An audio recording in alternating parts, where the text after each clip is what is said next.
and Young Adult Podcast. Welcome to podcast 148. We got a tasty one for you today. We do got a tasty one. My name is Pastor Lucas.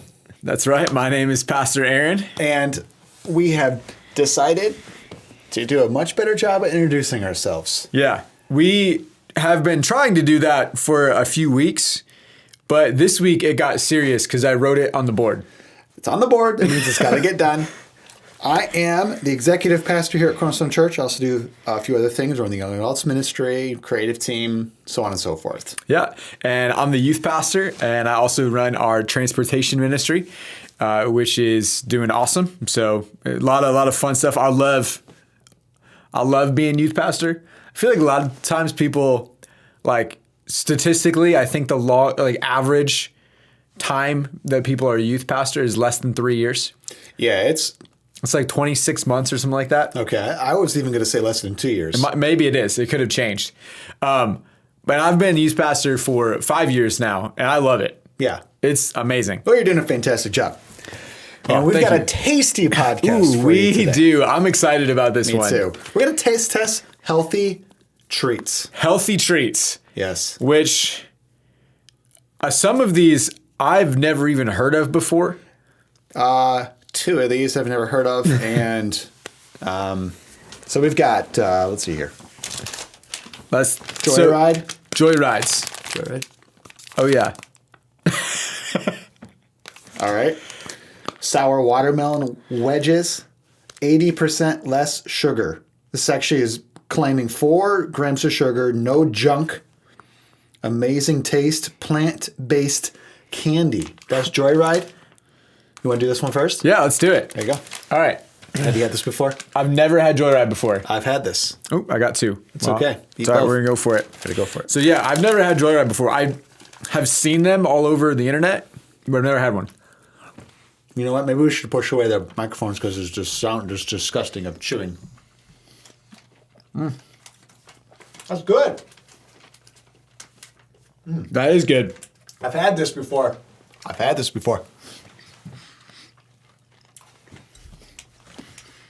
really good. Very good. You can't tell it has. I can't believe there's only 4 grams of sugar in You that. can't tell there's only 4 grams of sugar in the Joyride. That's good. All right. Do another one for us, Pastor. All right. Yeah, as far as sour candy goes, or like gummy candy, fruity gummy candy, that's really good. I'm more of a sour gummy candy person than I am chocolate. But I'd really, really like chocolate. Like my favorite chocolate, Pastor Evan hooked me on. It's Reasons. The Reasons, yeah. It's like a dark chocolate, caramel-covered dark chocolate. Yeah, those are good. Yeah, All right. I'm more of a chocolate guy, but that Rate. that was good. Why don't we rate? Okay, yeah, let's do it. Should we 1 to 10, 10 being the best? You can use decimal points too. Can we change our rating after we try the other ones? No. No? And once we rate it, it's set? It's set. That's the rules. I don't make them. Okay, all right. We'll follow those rules that we didn't make. Man. Honestly, Just base it off normal candy. Don't base it off of like healthy candy. Yeah, off normal candy, that's a solid at least 8 out of 10. Yeah, I'm going to give it a 8.6. 8, yeah, I almost went 9. That's good. I would eat that whole bag. I know. It's hard not to right now.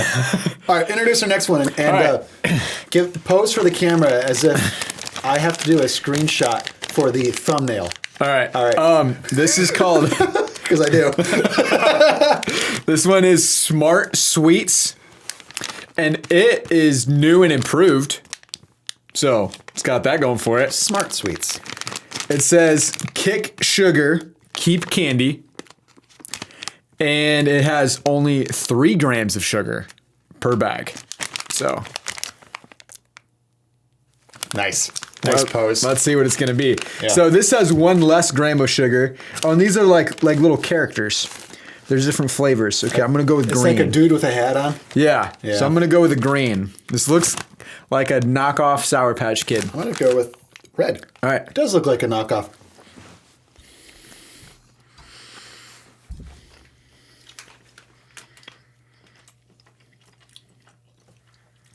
Really good. Wow. I'm gonna try yellow. All right. All right, I'm gonna be honest. I don't like this as much. I like it more. It's more sour. That's what. Yes, that's why I like it. It's more sour. And I do like the more sour flavor, but I feel like I can tell more that this is not sugar. That tastes really good to me. It's not bad, but I think the Joyride is better. I'm gonna give this 6.8. Oh, I'm going 8.9. Wow. All right. I said a little better. Yeah. I want to eat more. I want to eat the whole thing. I'll tell you what does this for me more than Joyride. Okay. Well, right now at least. Yeah. Okay, this is just watermelon. Yeah. It's a singular flavor of watermelon. Yeah. That has like 4 or 5 different. Yeah. There's Hold like on. red and Let me yellow. Let me try the orange. Yeah. Yeah, we got red, yellow, green, and orange. Is it tastes like an orange? Yeah, different flavor. The orange is better than the green. Yellow is very sour. I had the yellow. All right. On to the next one. What do we got? Shameless. This, I'm just going to read it. Yeah. What's up, watermelon gummy candy? What's up? What's that? It's literally spelled WASSUP. What's up? Watermelon. Gluten-free, vegan, a good source of dietary fiber, it says. Ugh. You know what the thing is, Pastor Aaron? What's the thing? Did you know there is a warning label on sugar-free gummy candies because if you eat too many, you get explosive diarrhea? Yes, I did know that. And I find it funny that they call it dietary fiber when in reality, it's dangerous diarrhea. Yeah, that should be the This doesn't look like watermelon. I mean, there's no green to identify it as like a watermelon. It's just like a red. Just a red gummy. Yeah. All right, let me grab one of those guys. These bad boys. I will say, as far as appearances go, this one's the worst so far. Yep. Most boring.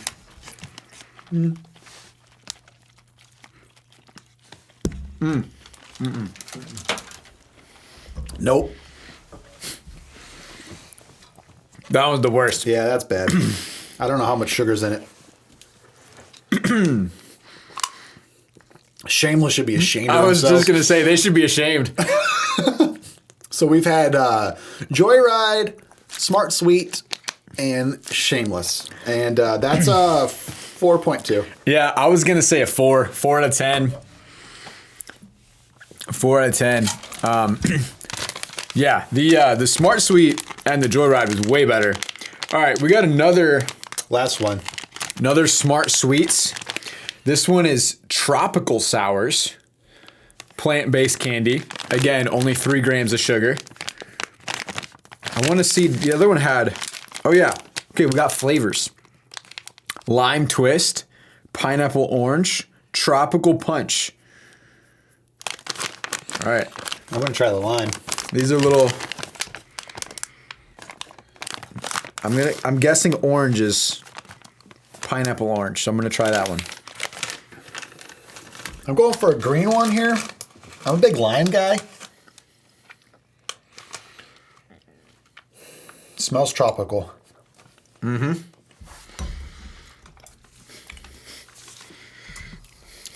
Very good. That one's good.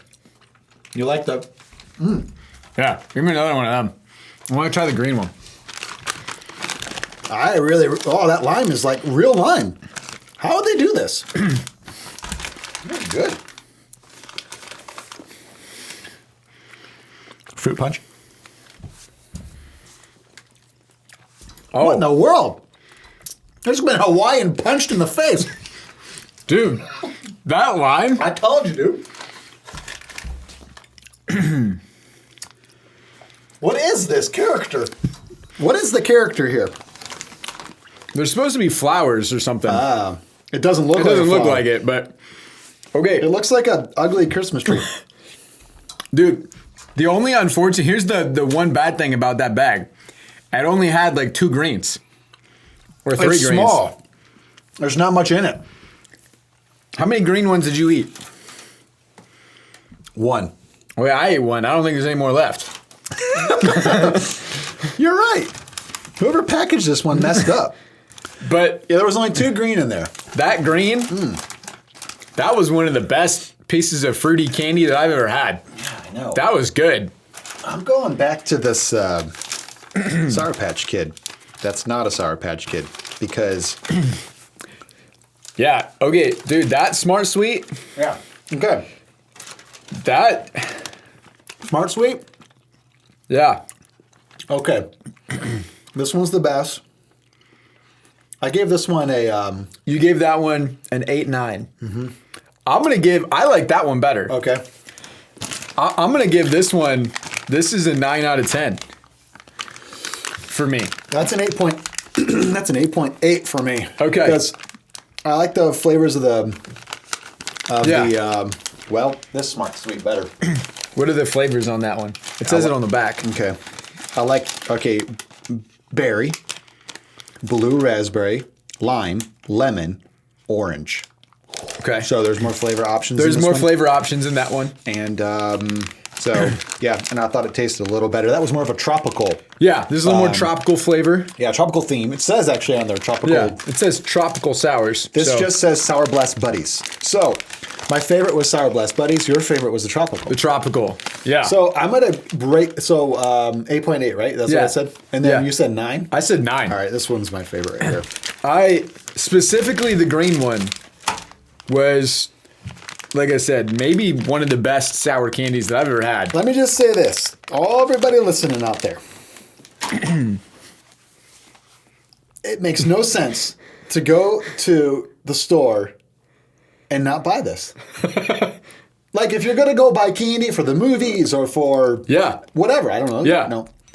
I go to the store and buy candy. Yeah. And Oh, then yeah. I go to the movies. Yeah. This is better than the other Yeah. candy. I would way rather have this than Sour Patch Kids. And it's healthy. Healthy, at least Yeah. I don't know if you can say healthy. Well, less sugar. It's way less sugar. It says 3 grams of sugar on the Smart Sweets. I don't know how much the serving size is, but And, you know, the Joyrides. Yeah, it's good. also 80% less sugar. there's other flavors. We didn't present everything here. Yeah, that's only a couple flavors. I was impressed. I've never had any of these gummy, healthier candies before. Yeah. Those are good. Those are very good. Well, besides the shameless one. Yes. Don't. I don't recommend shameless. You can do whatever you want. I mean, you can do whatever you want, but if you want to be full of shame, you can go buy the shameless ones. You can do whatever you want, but why would you do it? You want to get into the meat? Yeah, let's get into it. All right. It was dessert first today. Mm-hmm. Let's get into the meat today. Luke chapter 15, my friend. Luke chapter 15. 3 of maybe my favorite parables. They're good ones. Yeah. They're really good ones.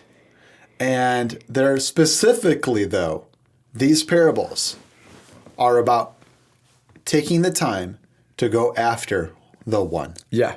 To go after one. Yeah. Come on. The idea of, so the 3 parables are the parable of the lost sheep, Yep. parable of the lost coin, and the prodigal son. Prodigal son. Yep. And so the writer here is trying to show us the importance of the one. Mm-hmm. The importance of the one. You know, one of the things that I learned when I was going through Bible classes through the IMA, and I'm sure that you learned this too, was that anytime that the Bible repeats itself, Yes. and if it says something Truly, three truly, times, I tell you, verily, verily. yes, Yeah. that you really needed to pay attention to that. Mm-hmm. And so when Jesus goes into Luke 15 and tells 3 parables, which all 3 of them, by the way, he tells in response because the Pharisees are like, why are you eating with tax collectors? Yeah. You hypocrite. Yeah. And Jesus is like, nah, you're the hypocrite. Let me tell you 3 stories about a lost sheep, a lost coin, and a lost son. And so anytime that when Jesus tells 3 parables that all have very similar meanings, I think we got to pay attention. Yeah. My favorite of the three parables is the prodigal son. Yeah, I agree. There have been almost so many books written on the prodigal son. And it feels like each time you read a book about the prodigal son, the parable, you get something fresh, new, more greater insight. Yeah. And one of the great things about the story of the prodigal son is it starts with the story of two sons. One is rebellious and takes all the money of his inheritance and leaves. But by the time the story ends, the rebellious son has flipped. Yeah. Yep. And I've never preached that before. But I see it. I've never preached it, but I see it. Yeah. So I'm kind of talking about it now for the first time. Yeah. So what do I mean it's flipped? Well, the son that was good, that stayed home and didn't waste his inheritance and stayed there and worked, in the end, he's refusing to come to the party. He's refusing to listen to his father. Yeah. He's mad at his father. Oh, yeah. And he's not participating in the celebration. He's rebellious. Yeah. Yeah. This is interesting because actually, well, by the time this airs, it will have just happened. But that's actually the part of the story that I'm going to be preaching about on Wednesday. Which really? For us right now is tomorrow, but when this drops, it'll have happened the night before. I'm actually talking about the older son. Okay. That second part. And one of the things that I find really interesting, I've never preached about this before, but I've heard a couple preachers, is that the story ends with the older son. It doesn't really give us how it ends. The one thing we know for sure is that the father is going after him. Right. The father goes out to the son. Yes. And is talking with, and Jesus kind of leaves the story open-ended. Yes, he does. And which I think is really interesting. And I think that maybe it should give us pause and say, am I celebrating when someone new comes to the Lord? Am I so passionate like the father is? Because as soon as the son came home, what did the father do? He put his cloak on him, put a ring on him, gave him the sandals, said, kill the fattened calf. We need to throw a party. My son that was dead is now alive, right? He immediately is welcoming him into the kingdom. But I think that sometimes we can maybe not have quite that same attitude. I think the I guess we can call him the older son, represents the religious people. Yeah, absolutely. I agree. And that spirit of works. Yeah. It's a works-based. Absolutely. Works-based system. Works-based love. If I work really hard, if I'm really disciplined, if I do everything right, my father will treat me better. Yeah. And will favor me more. Right. And that's kind of what Jesus is debunking. Yeah. And there's more. There's even more there. Yeah. There's so much more there. Yeah. We could talk about that for the entire rest of the podcast, but I think, Pastor Luke, that if you had to pull one overarching theme from all, I think it's 32 verses in Luke chapter 15, it's that going after the one is very near to the heart of the Father. Yeah. And that it should be for us as well. So we just simply call it evangelism. Right. Come on. That's what we call it. And there's this awesome article that Dan Ryland wrote. Shout out to Dan. Come on, Dan. Dan is impressive. Dan is impressive. Yeah. His website, danryland.com. Yeah. Yeah, that's gold there, folks. Dan's impressive. He just recently came out with an article on evangelism. And, we're getting close to Easter, and it's a great time for the church to evangelize. It's a high point of evangelism for us, Cornerstone, as a church. Yeah, 100%. I just got out of a meeting where we highlighted and figured out all the different evangelism techniques and strategies we're using this Easter season, and it's pretty awesome. I love that. Okay. We got a lot of different strategies and events to evangelize, to invite people to Easter this year to our church. Now, he wrote this in an article just recently, why our invitation is so extraordinary. Yeah. This was so good. It says really good because it's motivating for us Christians to evangelize. You know, when we invite somebody to church, what are we inviting them to? It's extraordinary. Yeah. All right. It's not just, hey, come sit in this building.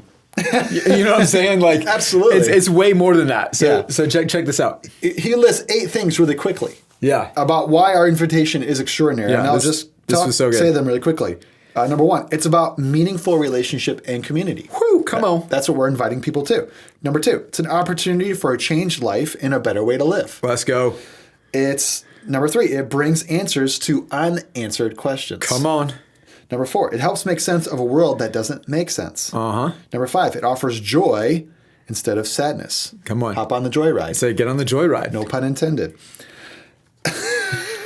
It's just cheesy.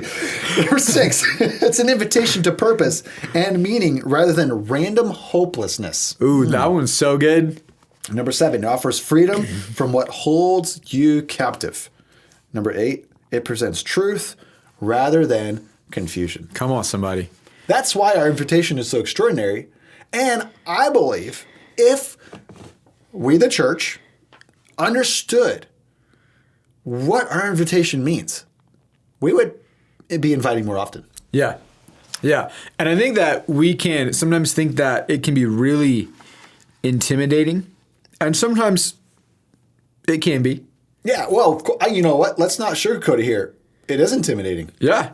Especially, I think it's most intimidating maybe after you've had a couple hard conversations or invitations that just got rejected, fell flat. Yeah. They were like, no thanks. Or I've even a couple of times been like laughed at. Yeah. When inviting people to church. Spirit of Sanballat and Tobiah right there. Yeah. And so especially I feel like after some of those, it can be intimidating. But I think that I love that you read that list because remembering that, keeping those types of things in the forefront of your mind when you're looking for opportunities to invite, to evangelize, helps to motivate and kind of give you the courage to push past that intimidation and just go for it anyway. Mm-hmm.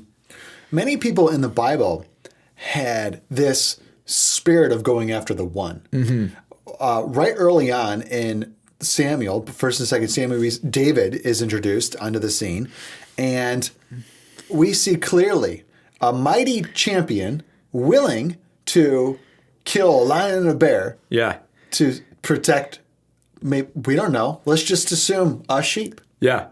And he's willing to lay his life down. Yeah. For the sheep. He's willing to face a lion and a bear. Right. To protect a sheep. Man. And so that heart is portrayed and pushed early on in the Bible. Mm-hmm. The heart of going after the one. Yeah.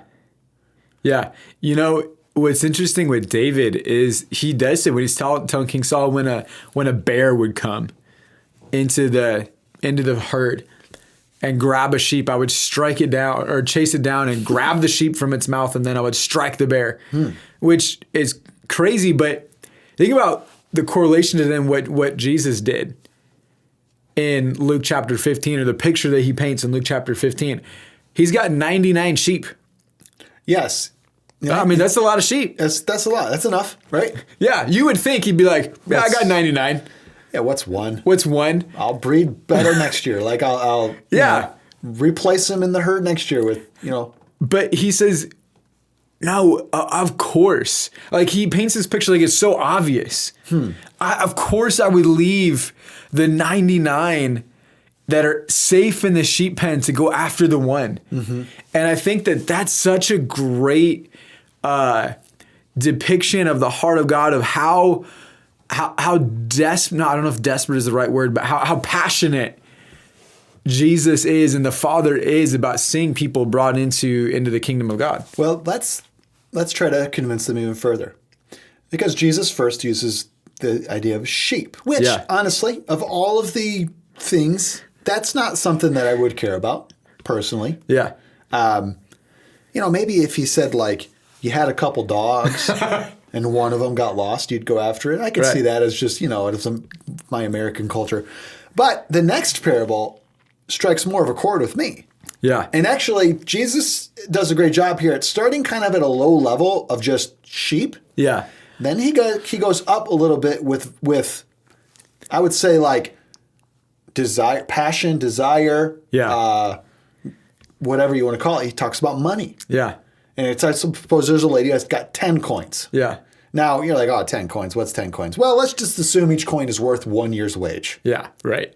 Woohoo! So you got in your possession I'm going after 10 that years coin. of wages. Yeah. And you lose 1. Now this is striking a little bit more like, I think I would turn the house upside down Yeah. to Come find Come a on. year's wage. Yeah. That one strikes more with me. Yeah. Oh yeah, absolutely. And he knows that too. That's why he kind of moves on to like, okay, the sheep one didn't get all of you, and I understand that because some of you in here don't care about sheep. Yeah. What about this one? Yeah. Then you're like, I would do that. Okay, then, hey, that's how God sees you. You're valuable to him. Come on. That's You're good. You're valuable to him. And then the third one, you see, it gets even more personal because it's your children, Yeah. which your child is worth more than a year's wage. Oh, absolutely. Yeah. And a parent, now you're tugging at the heartstrings of a parent, Yeah. of a grandparent, right? Maybe Yeah. even an uncle, an aunt, Yeah. a brother and a sister, right? Yeah. You put yourself as the brother, you put yourself, related to the one that's lost, and you think to yourself, I would want somebody to go after my brother, my son, Yeah. my father, my whatever. Yeah. You Oh, think absolutely. about that. Absolutely. And then you're thinking to yourself, well, I'm glad Jesus cares. Yeah. Yeah. For real. For Yeah. real. I want to share this story. This isn't my story, but it's a very public story. About maybe 2 years ago now, there's a movie that was released about Phil Robertson, the Duck Dynasty. I guess the main guy, the guy that started the companies and everything like that, the founder, and he was very, very lost, kind of like that younger brother, just partying his life away, and it's a little bit showed in the movie, but I've heard him tell the story before about his sister. It was his sister who was so adamant that he needed Jesus. And he said, honestly, the rest of his family he had gone so far from God that the rest of his family he said, man, Phil's too far gone. Wow. But he had one sister who refused to believe that he was too far gone. And just day after day, year after year, was praying for him, talking to him about Jesus, and eventually convinced a pastor to go meet him in a bar. And it was just the way that, so many people had tried before, but just the way that this pastor communicated the gospel, something kind of clicked with him. But it was because one person refused to give up on him and believe that he had gone too far. And one pastor who decided to go into the bar and talk to an extremely lost individual. Who is that one person that maybe everybody else in your school, in your family, in your circle is saying, man, that person's too far gone. They would never come to church on Easter. Wow. They would, if they came into church, man, their ceiling might just fall in, right? That's how far gone they are. Classic church thing. Who is that person? Because Jesus cared enough about that person to send Jesus to come die on the cross for him. Yeah, it's true. Yeah, it's been a good podcast. This was a good podcast. Yeah, this was like a tasty bag of healthy candy. You really had to reach for that one. Oh, man, that was low-lying fruit. That was low-hanging fruit. Let's say goodbye by taking a bite of our favorite candy. That one was your favorite, right? This is my favorite. Let's do it. This one's my favorite. All right. Bye, everybody. See you later. That was good. I like that. And Young Adult Podcast. Youth and Young Adult Podcast. Youth and Young Adult Podcast.